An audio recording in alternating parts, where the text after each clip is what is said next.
ফোরগার্ডের part, তাহলে ফোরগার্ডের artery supply হচ্ছে coeliac trunk, এটা মনে রাখবা। ফোরগার্ডের আর্টারি সাপ্লাই কি? Coeliac trunk. জগতে যখনই তোমাকে বলবে ফোরগার্ডের আর্টারি সাপ্লাই কি, তুমি বলবে সিলিয়াক ট্রাঙ্ক, শেষ। এখন সিলিয়াক ট্রাঙ্ক হচ্ছে এটা, ঠিক আছে। সিলিয়াক ট্রাঙ্ক হচ্ছে একটা অ্যাবডোমিনাল ওটার একটা ব্রাঞ্চ, ডাইরেক্ট ব্রাঞ্চ, ঠিক আছে। এই দেখো স্টমাকের লেজার কার্ভেচার থেকে সিলিয়াক ট্রাঙ্ক থেকে উপরে, মানে লেজার কার্ভেচারে আপার পার্টটা সাপ্লাই করতেছে লেফট গ্যাস্ট্রিক আর্টারি। তাহলে দেখো লেফট গ্যাস্ট্রিক আর্টারিটা দেখো, যদি পিকচার খেয়াল করো, left gastric artery it is the branch of the celiac trunk, ঠিক আছে। এটা হচ্ছে আর্টারি সাপ্লাই কার? Upper part of the lesser curvature. আবার দেখো এই সিলিয়াক ট্রাঙ্ক থেকে একটা আর্টারি আসতেছে, এই যে আর্টারি, এটার নাম হচ্ছে হেপাটিক আর্টারি। হ্যাঁ, হেপাটিক আর্টারি থেকে আবার আরেকটা আর্টারি বের হচ্ছে, যেটা হচ্ছে এই যে এই আর্টারিটা, এই আর্টারির নাম হচ্ছে রাইট গ্যাস্ট্রিক আর্টারি। তাহলে দেখো রাইট গ্যাস্ট্রিক আর্টারি কি করতেছে? লেজার কার্ভেচারের লোয়ার পার্টকে আর্টারি সাপ্লাই করতেছে। তাহলে সিলিয়াক ট্রাঙ্ক হচ্ছে, এখান থেকে আর্টারি বের হচ্ছে left gastric artery, left gastric artery এটা কাকে আর্টারি সাপ্লাই করতেছে? লেজার কার্ভেচার অফ দা স্টমাকের majority portion of the lesser কার্ভেচারকে সে কভার করতেছে।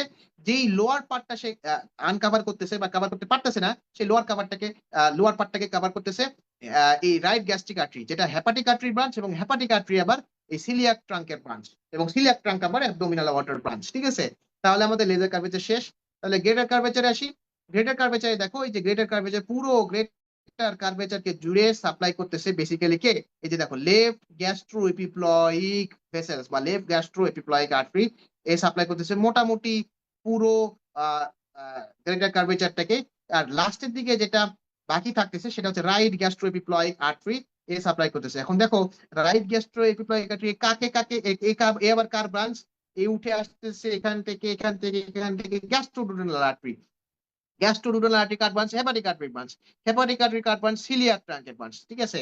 তার মানে দেখো রাইট গ্যাস্ট্রো এপিপ্লয়িক আর্টারি সে সাপ্লাই করতেছে lower part of the greater কার্ভেচারকে, এবং সে ব্রাঞ্চ হচ্ছে গ্যাস্ট্রোডুওডেনাল আর্টারি ব্রাঞ্চ, এবং এই গ্যাস্ট্রোডুওডেনাল আর্টারি ব্রাঞ্চটা হচ্ছে আবার হেপাটিক আর্টারি ব্রাঞ্চ। এই হেপাটিক আর্টারি ব্রাঞ্চটা হচ্ছে আবার সিলিয়াক ট্রাঙ্কের ব্রাঞ্চ, বুঝছো? তাহলে লেফট কার্ভেচার মানে লেজার কার্ভেচার, গ্রেটার কার্ভেচার যখন শেষ করে ফেললা, তখন স্টমাকের পস্টেরিয়র সারফেসকেও তো কিছুটা ব্লাড সাপ্লাই দিতে হবে, তাই না? সেই পস্টেরিয়র সারফেস অফ দ্য স্টমাককে ব্লাড সাপ্লাই দিচ্ছে শর্ট গ্যাস্ট্রিক আর্টারি। এই শর্ট গ্যাস্ট্রিক আর্টারি কার ব্রাঞ্চ? এই যে স্প্লিনিক আর্টারি, ঠিক আছে। এই যে স্প্লিনিক আর্টারি কিছু ব্রাঞ্চ হয়ে শর্ট গ্যাস্ট্রিক আর্টারি হচ্ছে। তার মানে এটা একটা রিটেনের পেইড কোশ্চেন। এখন তোমাকে জিজ্ঞেস করবে tell me the artery supply of the stomach, তুমি কি বলবা? এই যে দেখো লিখছে লেফট গ্যাস্ট্রিক আর্টারি। তোমাদের মধ্যে যে কোনো একজন আমাকে একটু বলো তো বাবা, যে স্টমাকের আর্টারি সাপ্লাইটা কি হতে পারে? তোমরা বুঝছো? Left gastric artery upper part of the stomach, lesser কার্ভেচারের আপার পার্টকে সাপ্লাই করতেছে। Right gastric artery lower part of the lesser কার্ভেচারকে সাপ্লাই করতেছে। আবার এইদিকে right gastroepiploic artery upper part of the and majority portion of the greater কার্ভেচারকে supply করতেছে। Right left gastroepiploic artery আবার রাইট গ্যাস্ট্রোএপিপ্লয়িক আর্টারি